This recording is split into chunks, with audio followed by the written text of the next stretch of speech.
السلام علیکم ورحمۃ اللہ وبرکاتہ۔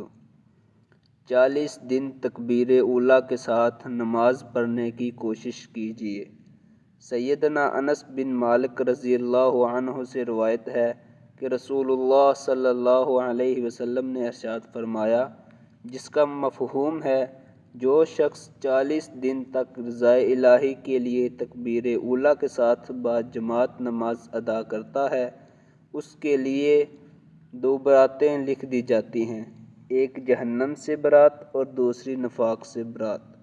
ویسے تو عام دنوں میں بھی نماز باجماعت کا اہتمام کرنا چاہیے، مگر ماہ شعبان کے آخری عشرہ میں یہ کام شروع کرنے کا فائدہ یہ ہوگا کہ ماہ رمضان میں ہماری کوئی بھی نماز تکبیر اولیٰ کے بغیر نہیں پڑھی جائے گی۔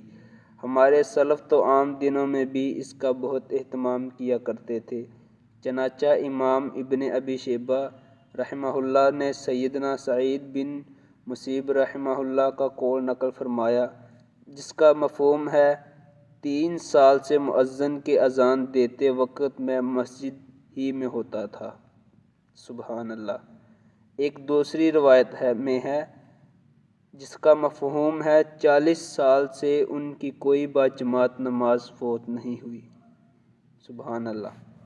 اللہ اکبر۔ دنوں، ہفتوں یا مہینوں بلکہ چند سالوں کی بات نہیں، مسلسل 40 سال کے طویل عرصے میں باوقت اذان مسجد میں موجود ہونا۔ اسی طرح امام ربیعہ بن یزید رحمہ اللہ خود فرماتے ہیں، مؤذن نے 40 سال سے صبح کی اذان نہیں دی، مگر میں اس وقت مسجد ہوتا ہوں، سوائے ان اوقات کے کہ میں مریض یا مسافر ہوں۔ اللہ تعالیٰ عمل کی توفیق عطا فرمائے، آمین۔